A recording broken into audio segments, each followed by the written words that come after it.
திருச்சிற்றம்பலம். நமது சிவ சிவ அன்பே சிவம் சேனலில் பயணம் செய்யும் அனைத்து அடியாருக்கும் இனிய வணக்கம். இன்றைய சிறப்பு விருந்தினராக வந்திருக்கும் லோகேஷ் குமார் ஐயாவை வருக வருக என்று வரவேற்கிறேன். ஐயா, நீங்க தலைப்பு சொல்லி ஸ்டார்ட் பண்ணிக்கலாம். சிவாய் நம திருச்சிற்றம்பலம். அனைவருக்கும் வணக்கம். என்னுடைய தலைப்பு தமிழர் வாழ்வில் பழமொழிகள்.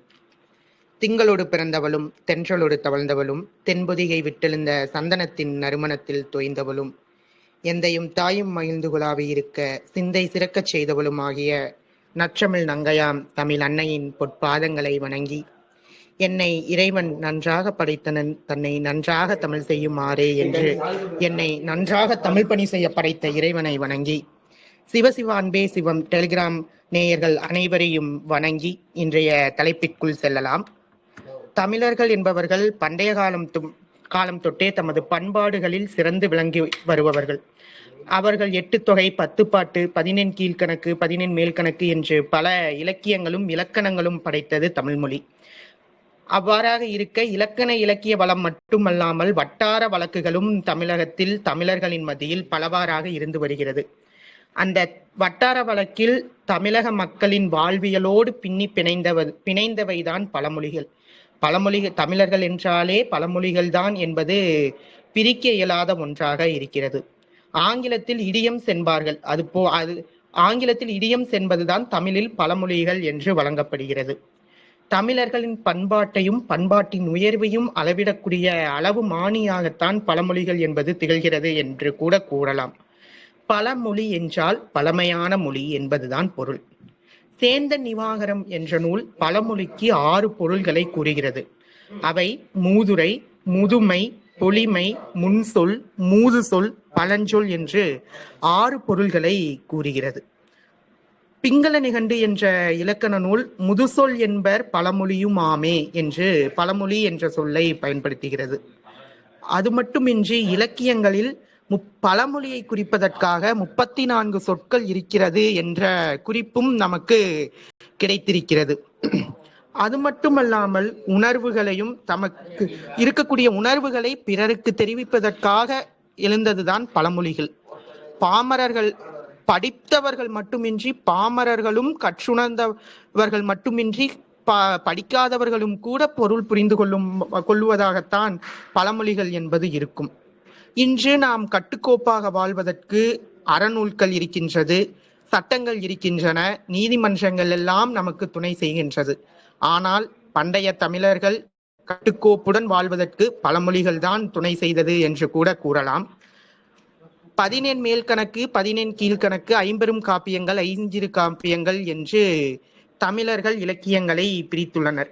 அந்த இலக்கியங்களில் 14 கீழ்கணக்கு என்ற இலக்கிய வகையில் பழமொழிக்கென்றே ஒரு நூல், அதாவது பழமொழி 400 என்ற நூலை வகுத்துள்ளான் தமிழன். தமிழ் இலக்கியங்களில் முதலில் அகநானூறு என்ற நூலில்தான் பழமொழி என்ற சொல் வந்துள்ளது. தொன்றுவடு பழமொழி என்ற வரியில் பழமொழி என்ற சொல் முதலில் வந்துள்ளது. இதில் நாம் குறிப்பிடத்தக்கது என்னவென்றால், தொன்றுவடு பழமொழி என்ற வரியில் தொன்றுவடு என்ற சொல்லை நாம் குறிப்பிட்டு காண வேண்டும். தொன்று என்றால் பழமை.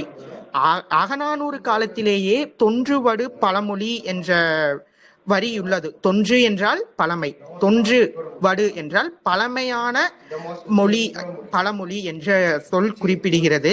அப்பொழுது இந்த சங்க காலத்துக்கு முந்தைய காலத்திலேயே பழமொழியானது இருந்திருக்கலாம் என்பது நமக்கு இந்த வரியின் மூலம் தெரிகிறது. இந்த இலக்கியங்களில் மட்டுமின்றி காப்பியங்களிலுமே பழமொழிகள் என்பது விரைவி வந்துள்ளது என்பதை நாம் காண முடிகிறது. சீவக சிந்தாமணி இதற்கெல்லாம் ஒருபடி மேல் சென்று புலிக்கு வாளுருவி விடலாமா என்று பழமொழியை பேசியுள்ளது. இவ்வாறாக இலக்கியங்களிலெல்லாம் பழமொழிகள் இருக்க நாம் அன்றாடம் பயன்படுத்தும் பழமொழிகளை பற்றி காண்போமா? தமிழர்களின் வாழ்வில் தமிழர்களின் வட்டார வழக்கில் பல பழமொழிகளை பயன்படுத்தி கொண்டிருக்கிறோம். பழமொழிகளை பிரிக்க இயலாதவைகளாக இருக்கிறது. பெரிய சிக்கலா இருக்கும். அந்த சிக்கலுக்கு போற போக்குல ஒரு பழமொழியை சொல்லுவாங்க. அந்த பழமொழியே அந்த சிக்கலுக்கு தீர்வா இருக்கும் அப்படிங்கிறத நம்ம பார்க்கக்கூடிய ஒண்ணா இருக்கு. இப்ப வந்து ஒரு அண்ணன் தம்பிக்குள்ள ஒரு பிரச்சனையா இருக்கும், அது பஞ்சாயத்து வரைக்கும் போய் அந்த பஞ்சாயத்து தீராம ரொம்ப நாள் இழுக்கும். அந்த பஞ்சாயத்து தலைவர் வந்து அண்ணனையும் தம்பியும் தனித்தனியா கூப்பிட்டு ஒரே பழமொழியத்தான் சொல்லுவாரு. அது என்ன பழமொழின்னு தெரியுமா? கரும்பு கட்டோடு இருந்தா ஒரு எறும்பு ஒண்ணும் செய்யாது அப்படின்னு சொல்லுவார். அதாவது நீங்க 2 பேரும் ஒற்றுமையா இருந்தீங்கன்னா உங்களை யாரும் எதுவும் செய்ய முடியாது அப்படிங்கிறத சொல்லுவாங்க. அப்ப அவங்க அண்ணனும் தம்பியும் தனித்தனியா கூப்பிட்டு இந்த பழமொழியை சொல்றப்ப அவங்க 2 பேரும் கொஞ்ச நேரம் சிந்திச்சு பார்ப்பாங்க. இது உண்மைதானே அப்படிங்கிறது நினைச்சிட்டு அவங்க ஒன்று சேர்ந்துக்குவாங்க. இந்த மாதிரி எவ்வளவோ பெரிய பெரிய பல பிரச்சனைகளுக்கெல்லாம் போற போக்குல ஒரு பழமொழியை சொல்லி நம்மளுக்கு தீர்வு சொன்னவர்கள் தான் நம்ம தமிழர்கள். அதே வந்து நம்மளுக்கு பஞ்சாயத்தில் தீர்ப்பு சொல்லக்கூடிய தலைவரே ஒரு தப்பு செஞ்சாருன்னு வச்சுக்கோங்களேன். அப்ப என்ன பழமொழியை பயன்படுத்துவாங்க தெரியுங்களா? சயனம் சொல்ற பள்ளிதான் தவிட்டு தாலியில விழும் அப்படிங்கிற பழமொழிய சொல்லுவாங்க. அதாவது தீர்ப்பு சொல்ல வேண்டியவரே வந்து தப்பு செஞ்சா என்ன பண்றதுங்கிறத கேட்கறதாகத்தான் இந்த பழமொழி இருக்கு. இப்ப நம்ம பேசிட்டு இருப்போம், ஒரு கூட்டமா பேசிட்டு இருக்கோம்னா அதுல யாராச்சும் ஒருத்தர் நம்ம பேசுறதுக்கும் அவங்க பேசுறதுக்கும் சம்பந்தமே இல்லாதத பேசுவாங்க. அப்படி இருக்க அந்த சூழ்நிலையை குறிக்கிறதுக்கு என்ன பழமொழி தெரியுங்களா? மொட்டை தலைக்கும் முழங்காலுக்கும் முடிச்சு போடாத அப்படின்னு சொல்லுவாங்க. இது வந்து இப்ப இருக்க பழமொழி கிடையாது. பழமொழி 400ங்கிற நூல்லையே இந்த பழமொழியை பத்தி குறிப்புகள் இடம்பெற்றிருக்கு. அடுத்தது நம்ம இன்னைக்குமே நம்ம வாழ்க்கையில நடக்கக்கூடிய ஒண்ணுதான். நம்ம வீட்டுல நம்ம அம்மாவோ பாட்டியோ யாரோ ஒருத்தர் இருப்பாங்க. அவங்க வந்து கோவப்பட்டுட்டாங்கன்னா அவங்கள அந்த கோவத்தை வெளிப்படையா வெளிப்படுத்த முடியாது. அவங்க வந்து அதை வந்து தன்னுடைய வேலை செய்யக்கூடிய பாத்திரங்கள்லயோ இல்ல வேறொரு வகையா வெளிப்படுத்துவாங்க. அதை எப்படி தெரியுங்களா பழமொழியில சொல்லியிருக்காங்க? சட்டி சடக்குனுச்சா சாடை எனக்குனுச்சா அப்படின்னு ஒரு பழமொழி இருக்கு. அதாவது சாடையா நான் வந்து யார் மேல கோபமா இருக்குமோ அதை நேரடியா வெளிப்படுத்தாம சாடை மானையா வெளிப்படுத்துறத இந்த பழமொழி மூலமா சொல்லியிருப்பாங்க. இந்த காலத்துல நம்ம வந்து இயந்திரங்களை கொண்டு நம்ம உழவு செய்யறோம். அந்த காலத்துல பாத்துட்டீங்கன்னா கணவன் வந்து ஒரு காலை எழுந்ததும் வயலில் உழவு போவான். பின்னாடியே அவனுடைய மனைவி கஞ்சி களையம் எல்லாம் கொண்டு போவான். இதுதான் அந்த காலத்துடைய உழவு முறையா இருந்தது. ஒரு இதுல வந்து ஒருத்த வந்து அவசரமா இருக்கான் அப்படின்னு வச்சுக்கோங்களேன். அந்த அவசரத்தை வந்து கிண்டல் அடிக்கிற மாதிரி என்ன பழமொழி தெரியுங்களா சொல்லுவாங்க? அவசரமா உழுவ போகிறேன் சோற்றோடு கொழுவ கொண்டு வா அப்படிங்கிற பழமொழியை பயன்படுத்துவாங்க. உழவு செய்யணும் அப்படின்னா கொழு, அதாவது ஏர் உழுவதற்கு கலப்பை கொழு அதெல்லாமே இல்லைன்னா ஏர் உழவ முடியாது. ஆனா நான் வந்து அவசரத்துல போறேன், நீ பின்னாடியே கொழுவ கொண்டு வா அப்படின்னு சொல்லுவாங்க. அதாவது நான் அவசரமா ஒருத்தன் ஒரு வேலையை வந்து அவசரமா செய்யறான் அப்படிங்கிற இதுல வந்து இந்த பழமொழிய சொல்லுவாங்க. அடுத்தது வந்து இன்னொன்னு நம்ம வந்து நம்மளுக்கு அந்த வேலையில நம்ம அந்த வேலையை நம்மளுக்கு செய்ய தெரிஞ்சிருக்காது. ஆனா அதுல வந்து எனக்கு இது கொடுக்காததுனால இந்த வேலையை செய்ய முடியல, இந்த இது கொடுத்துருந்தீங்கன்னா நான் இந்த வேலையை செஞ்சிருப்பேன் அப்படிங்கிற மாதிரி எல்லாம் நம்ம சொல்லுவோம். அதுக்கு என்ன பழமொழி தெரியுங்களா? ஆட தெரியாதவன் தெரு கோணல்னு சொன்னானா அப்படிங்கிற பழமொழியை நம்ம பயன்படுத்துவோம். அதாவது எனக்கு வந்து ஆடவே தெரியாது, ஆனா அந்த இடத்துல நான் வந்து தெரு கோணலா இருந்ததுனாலதான் என்னால ஆட முடியல அப்படின்னு சொன்ன கதையா இருக்குங்கிற மாதிரி பழமொழி சொல்லுவாங்க. அடுத்தது உடம்பிழைத்து உடன் பிறந்தால் வீட்டுக்கும் போகக்கூடாது. அதாவது உடல் சரியில்லாத நேரத்துல நம்ம உடன் பிறந்தவங்க வீட்டுக்கு கூட போகக்கூடாது. நம்ம அழகா இன்னொரு பழமொழியும் கூட இந்த இடத்துல சொல்லுவாங்க, விருந்தும் மருந்தும் 3 நாளைக்கு. வீட்டுக்கு போறோம் 4 நாள் வந்து உடிப்பாங்க.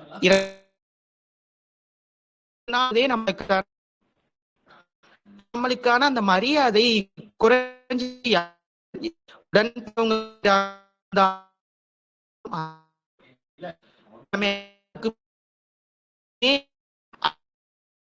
உணர்ந்தால் போகக்கூடாது சொல்லி இந்த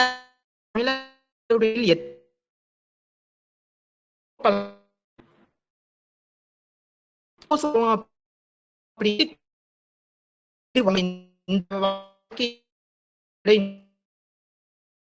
பக்கத்துல இருக்கவங்க வீட்டுல இருக்காங்கன்னா நம்ம வீட்டுல இருந்திருந்தோம் இன்னும் நம்ம வந்து வாழ்க்கைய மகிழ்ச்சியா இருந்திருக்கலாமோ அப்படின்னு நினைப்போம். ஆனா வீட்டுல இருக்கவங்க என்ன நினைப்பாங்க, நம்ம வேலைக்கு நம்ம போயிருந்தா இன்னும் நம்ம வாழ்க்கைய மகிழ்ச்சியா செலவழிக்கலாமோ அப்படின்னு நினைப்பாங்க. இந்த மாதிரி ஒவ்வொருத்தங்களுடைய வாழ்க்கையிலையும் ஒவ்வொரு குறைகள் இருக்கத்தான் செய்கிறது. அந்த இதை எப்படி தெரியுமா நம்ம பழமொழிகள்ல சொல்லியிருப்பாங்க, வீட்டுக்கு வீடு வாசப்படி அப்படின்னு சொல்லுவாங்க. ஒவ்வொரு வீட்டிலும் ஒவ்வொரு இடங்களிலும் சிக்கல்களும் பிரச்சனைகளும் மகிழ்ச்சியும் துக்கமும் இருந்து கொண்டுதான் இருக்கிறது அப்படிங்கிறத சொல்லுவாங்க. இதே பழமொழி கூட தொடர்புடைய இன்னொரு பழமொழி, இக்கரைக்கு அக்கறை பச்சை அப்படின்னு சொல்லுவாங்க. அதாவது இந்த கரை நம்ம இங்கிருந்து பார்க்கும்போது அந்த இடம் வந்து நல்லா இருக்க மாதிரி தெரியும். இதே நம்ம அந்த இடத்துக்கு போயிட்டோம்னா நம்ம முதல்ல இருந்த இடத்துலயே இருந்திருக்கலாமே, நம்ம இந்த இப்படிங்கிற மாதிரியான கருத்துக்கள் எல்லாம் நம்மளுக்கு இந்த பழமொழிகள்ல சொல்றாங்க. அடுத்தது உழவு தொழில். உழவு தொழிலோட மேன்மையை நம்ம இன்னைக்கு இல்ல, பழங்காலத்திலிருந்தே உழவு தொழில் அப்படிங்கிறது வந்து சிறப்புற்று இருக்கிறது. அந்த உழவு தொழிலினுடைய சிறப்பை பற்றி சொல்வது வந்து ஒரு பழமொழி, உழுதவன் கணக்கு பார்த்தால் உலக்கு கூட மிஞ்சாது அப்படிங்கிற பழமொழி இன்றும் பல கிராமங்கள்ல வழக்கத்தில் இருக்கக்கூடிய ஒரு பழமொழி. உழுதவன் அதாவது நம்ம விவசாயம் செய்யக்கூடியவன், நான் இவங்களுக்கு தான் விவசாயம் செய்வேன், இவ்வளவுதான் விவசாயம் செய்வேன் அப்படிங்கிறத கணக்கெல்லாம் பார்த்தான் அப்படின்னா அவனுக்கு வந்து இந்த உலகம் அப்படிங்கிறது நிலையா இயங்க முடியாது அப்படிங்கிறதாக ஒரு பழமொழி. அடுத்தது இன்னொன்னு சொல்லுவாங்க, நான் சூரியனை பார்த்து நாய் குலைச்சா நாய்க்கு எது, சூரியனுக்கு எது இல்லை அப்படின்னு சொல்லுவாங்க. இந்த பழமொழி இன்றும் எங்க கோவை பகுதிகள் எல்லாமே மிக புழக்கத்தில் இருக்கக்கூடிய பழமொழி. அதாவது ஒரு உயர்ந்த மனிதர்களை பார்த்து தாழ்ந்தவர்கள் வந்து என்னதான் பேசினாங்கனாலும் அந்த உயர்ந்தவர்கள் தாழ்ந்தவர்களாகி போறது கிடையாது, அந்த தாழ்ந்தவர்கள் உயர்ந்தவர்களாகவும் ஆக போவதும் கிடையாது அப்படிங்கிறத விளக்கக்கூடியதுதான் இந்த பழமொழி. அடியாத மாடு படியாது. இன்னைக்கு பழந்தமிழர்கள் வந்து பழமொழிகளை வேறொரு பொருள்ல சொல்லியிருப்பாங்க. அந்த பழமொழிகளை எல்லாம் நம்ம வேறொரு பொருள்ல புரிஞ்சு வச்சிருக்கோம். அதுக்கு ஒரு சிறந்த எடுத்துக்காட்டு அடியாத மாடு படியாது.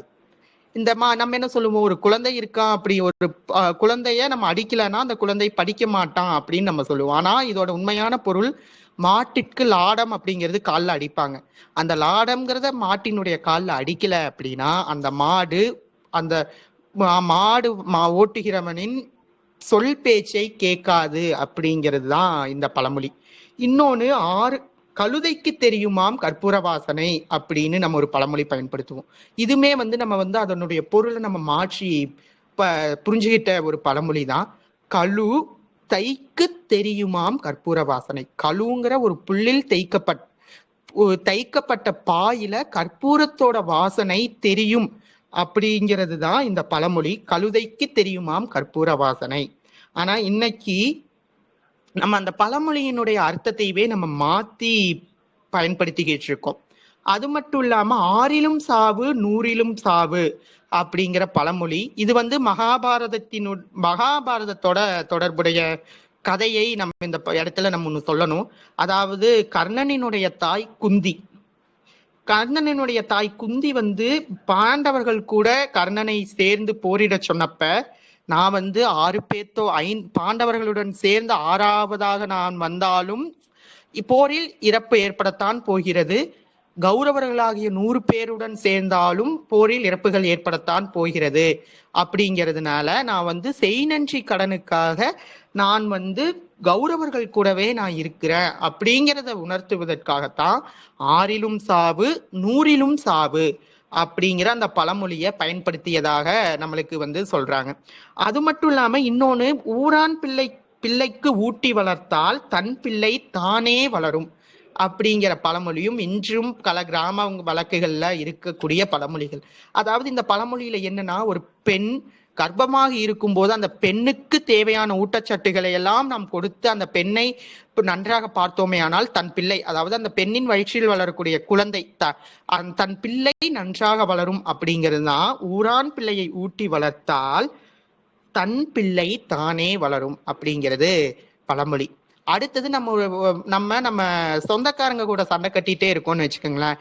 அப்ப வந்து ஒரு பழமொழி சொல்லுவாங்க, ஊரு 2 பட்டால் கூத்தனுக்கு கொண்டாட்டம் அப்படின்னு சொல்லுவாங்க. அதாவது ஒரு கூத்தாடி இருக்கான் அப்படின்னா ஒவ்வொரு ஊரா போய் கூத்தாடுவது அவனுடைய வழக்கம்.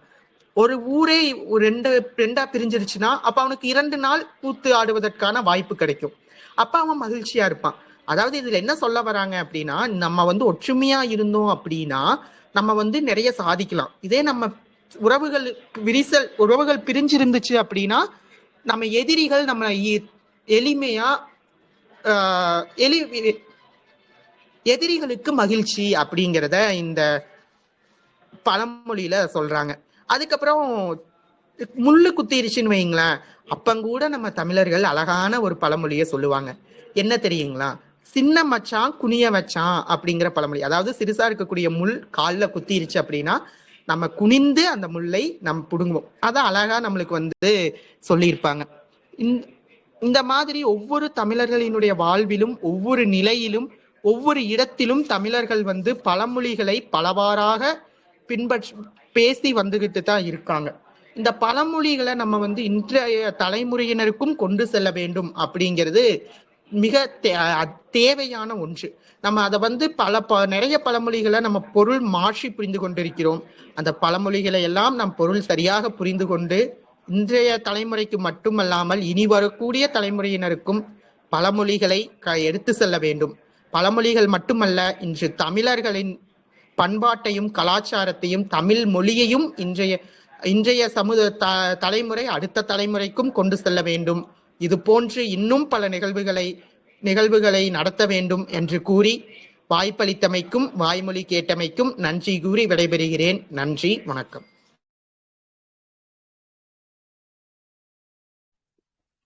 நன்றி நன்றி, ரொம்ப சிறப்பா இருந்தது. யாருக்குன்னா டவுட்ஸ் கேட்கலாம்.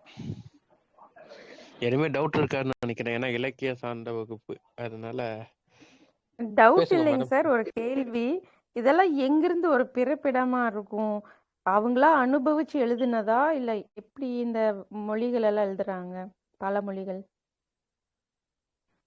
அம்மா என்னன்னா, நம்ம இப்ப வந்து அனுபவம், நம்ம இப்ப வாழ்க்கையில ஒரு நிகழ்வு நடக்குது அப்படின்னா அந்த நிகழ்வு அவங்களா வந்து அவங்களுடைய அனுபவத்துல எழுதுனதுதான் வந்து பழமொழிகள் அப்படிங்கிறதா வந்து நான் வந்து இப்ப கல்லூரி மாணவன் அப்படிங்கிறதுனால நானுமே படித்த வரைக்கும் வந்து அவங்களுடைய அனுபவங்கள்ல போற போக்குல அவங்க சொல்லக்கூடிய வார்த்தைகளை தான் நம்ம பழமொழிகள்னு இன்னைக்கு பயன்படுத்துறோம் அப்படிங்கிறது தான் வந்து நான் படித்ததுங்கம்மா.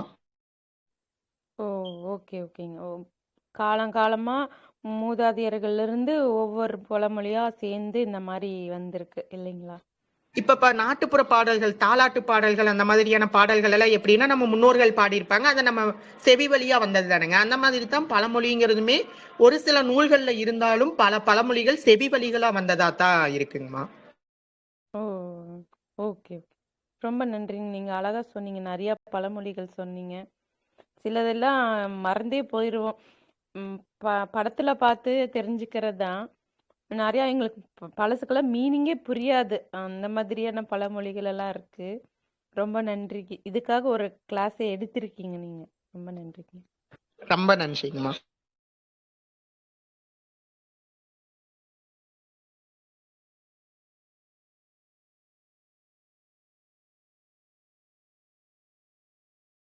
நன்றி நன்றி, முடிச்சுக்கலாம். ரெக்கார்டிங் ஆஃப் பண்ணிக்கிறேன். நன்றி.